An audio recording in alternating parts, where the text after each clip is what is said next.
Everyone, आज हमारे साथ एक और सक्सेस स्टोरी है कैंसर के ऊपर विक्ट्री की।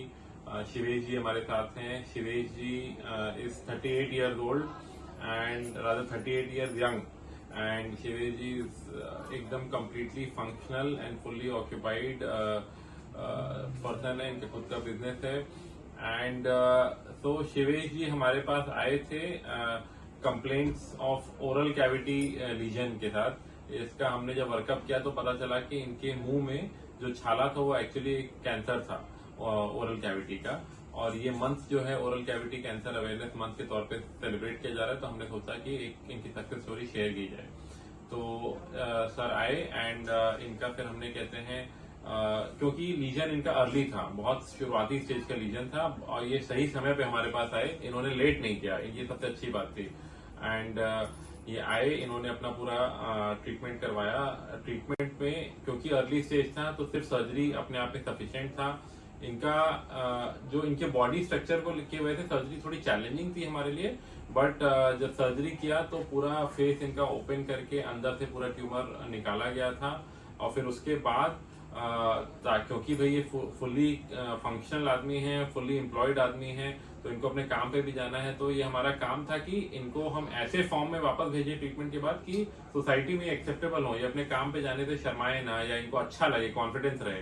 तो इसीलिए फिर हमने अपने प्लास्टिक सर्जन की मदद से एक प्रोसीजर होता है जिसको बोलते हैं फ्री फ्लैप सर्जरी, जिसमें चेहरे को वापस उतने अच्छे तरीके से बनाने के लिए पैर में से मांस उठाया जाता है और चेहरे पे लगाया जाता है। तो इनका हमने ओरल कैविटी सर्जरी किया विद फ्री फ्लैप एंड आज ये आपके सामने बैठे हुए हैं। एंड इनका रिपोर्ट भी बहुत अच्छा आया। इसके बाद इनको किसी प्रकार की कीमोथेरेपी, रेडियोथेरेपी की भी आवश्यकता नहीं हुई। तो शिवेश जी अपना एक्सपीरियंस बताइए कि क्या क्या चीजें झेलनी पड़ी सर्जरी के टाइम पे, क्या क्या कहाँ कहाँ ट्यूब्स लगी हुई थी। अक्सर पेशेंट डरते हैं इन चीजों से। आपके मन में क्या डर था सर्जरी कराने से पहले?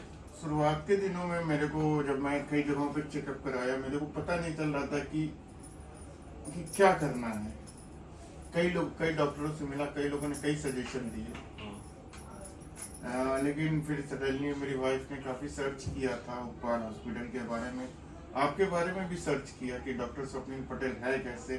तो बाद में पता, एक डिटेल रिसर्च के बाद पता चला कि आप टाटा मेमोरियल हॉस्पिटल से भी वहाँ पे आप कर चुके हैं। तो इट मीन्स कि काफी एक्सपीरियंस है लाइफ का और काफी एक्सपीरियंस है अपने इस प्रोफेशन से। तो एक बार मैंने ये सोचा कि एक बार चलते हैं उपकार हॉस्पिटल, डॉक्टर स्वप्निल पटेल से मिलते हैं। तो आपसे मिला, एक होती है ना कि जैसे आप किसी से अगर बात कर रहे हैं तो आपकी तरफ अट्रैक्ट होता है और उसके तरफ से पॉजिटिव वाइब्स आती है।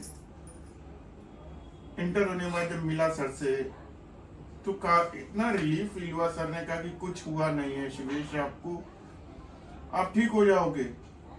एक होता है जैसे कि आप किसी पेशेंट को डराना नहीं होता कि आपको ये चीज हो गया है। मेरे को जरा सा भी नहीं डर लगा। मैंने कहा कि शिवेश जी आप आइए, आप एडमिट हो जाइए, 1-2 दिन में आपका ऑपरेशन कर देंगे। मैं आया, यहाँ का एटमॉस्फेयर देखा, एडमिट हुआ। विद इन नेक्स्ट डे जब मेरा ऑपरेशन था तो उन्होंने तुरंत नर्सेज आई, मेरे को कहीं चलिए शिवेश जी आपका घूम के आते हैं।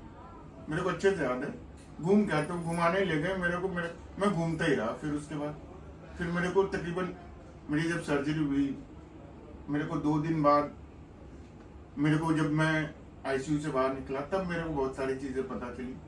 तब सर ने ये भी बताया था कि मेरा केस थोड़ा क्रिटिकल हो गया था मेरा ओवरवेट की वजह से। तो मेरे डबल सर्जरी हुई थी, मेरी फ्री फ्लैप सर्जरी। उसके बाद तो फिर मैं 10 दिन बाद, अप्रोक्सीमेटली 10 दिन बाद मैं यहाँ से डिस्चार्ज हुआ।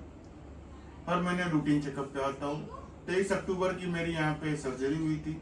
मैं यहाँ पे 4 नवंबर को यहाँ से निकल गया और हर महीने अब रूटीन चेकअप में आता हूँ। और ओवरऑल देखा जाए तो यहाँ का atmosphere, doctor Swapnil Patel and his team, one of the best team in Purvanchal. Sir इन सब में आप एक चीज भूल रहे हैं, आपने इनको क्रेडिट नहीं दिया। और हाँ, एक चीज तो मैं तो कहना भूल ही गया था, ये मेरी मिस्टेक है बहुत बड़ी, कि जिस भी कंडीशन में रहा मेरी धर्मपत्नी सलोनी सिंह ने मेरा पूरा साथ दिया। उन्होंने रात दिन सुबह शाम एज अ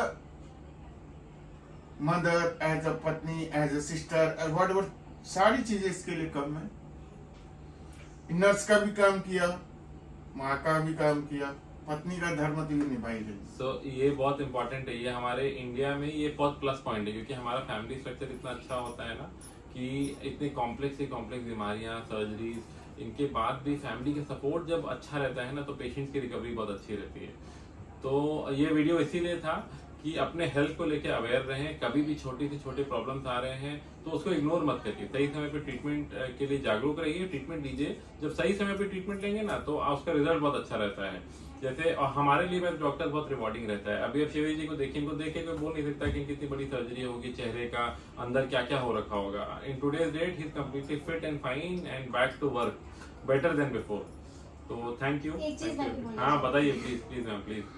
जैसे आजकल ना कैंसर बहुत तेजी से फैल रहा है, तो कैंसर मैं यही कहूंगी लोग यहीं पर आए, क्योंकि मैं यहाँ को बहुत अच्छे से जानती हूँ। यहाँ पे कैंसर एक बुखार है, यहाँ पर अगर कोई आ गया ना तो वो कैंसर आ ही नहीं, वो कैंसर एक बुखार हो गया। तो जितना कैंसर लोग हवा फैला के रखे हैं ना, मैं इनसे कहूंगी आप यहाँ उपकार हॉस्पिटल में आइए, फिर आपको पता चलेगा कैंसर कुछ है ही नहीं। तो कहते हैं कैंसर लाइलाज है, तो कैंसर लाइलाज नहीं है, कैंसर एक बुखार है जो आया, यहाँ पे ऑपरेट हुआ और फिर चला गया और एकदम ठीक होकर ही फिर दोबारा आएगा। चलिए अच्छी बात, आप लोग का विश्वास रहेगा तो अच्छा रहेगा। ठीक है, थैंक यू एवरीवन।